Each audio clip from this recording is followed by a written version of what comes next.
تمام معاملات میں آپ حد درجے امانتدار، سچے اور پرہیزگار مشہور تھے۔ زندگی کے سبھی میدانوں میں آپ کا یہی طریقہ تھا، اسی بنا پر آپ کا لقب ہی امین مشہور ہو گیا تھا۔ ان تمام وجوہات کی بنا پر آپ کی شہرت سن کر سیدہ خدیجہ نے آپ کو تجارت کے لیے اپنے مال کی پیشکش کی۔ وہ عزت اور مال دونوں لحاظ سے قریش کی ایک معزز خاتون تھی، لوگوں کو اجرت دے کر اپنا مال تجارت کے لیے بھیجا کرتی تھی۔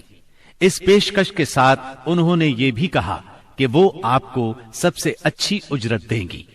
چنانچہ آپ نے ان کے غلام میسرہ کے ساتھ شام کا سفر کیا، وہاں خرید و فروخت کی۔ اس خرید و فروخت میں بہت زیادہ نفع ہوا، اس قدر برکت ہوئی کہ پہلے کبھی اتنا منافع نہیں ہوا تھا۔ شام سے آپ مکہ واپس آئے اور سیدہ کی امانت انہیں سونپی۔ سیدہ خدیجہ نے امانت اور برکت کا یہ حال دیکھا تو حیرت زدہ رہ گئیں۔ ادھر میسرہ نے بھی آپ کی باتیں انہیں بتائیں۔ تب سیدہ نے محسوس کر لیا کہ انہیں ان کی مراد مل گئی ہے، چنانچہ انہوں نے آپ سے اپنی سہیلی کے ذریعے سے شادی کی خواہش ظاہر کی۔ انہوں نے سیدہ خدیجہ کے چچا عمرو بن اسد کو پیغام بھیجا۔ اس طرح بات طے ہوئی۔ نکاح کا خطبہ ابو طالب نے پڑھا، اس میں اللہ کی حمد و ثنا کی، پھر آپ کے فضل و شرف کا ذکر کیا۔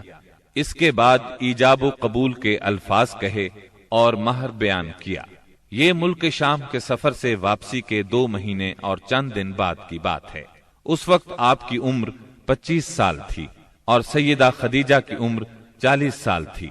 سیدہ خدیجہ کی شادی پہلے عتیق بن عائز مخزومی سے ہوئی تھی، وہ انتقال کر گیا تو ابو حالہ تیمی سے ہوئی، اس سے ایک بچہ بھی ہوا، مگر پھر ابو حالہ بھی فوت ہو گیا۔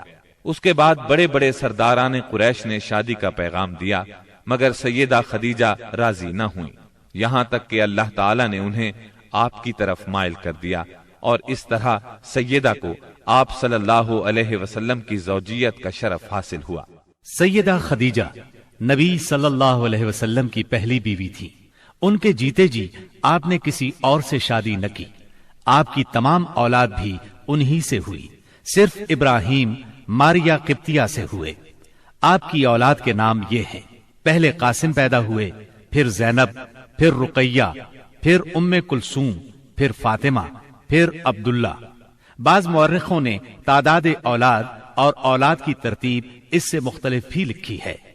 آپ صلی اللہ علیہ وسلم کے تمام لڑکے بچپن میں فوت ہو گئے، البتہ تمام بچیوں نے عہد نبوت کو پایا، اسلام لائیں اور ہجرت بھی کی، اور سب کی سب آپ کی زندگی ہی میں انتقال کر گئی۔ صرف سیدہ فاطمہ آپ کے 6 ماہ بعد فوت ہوئیں۔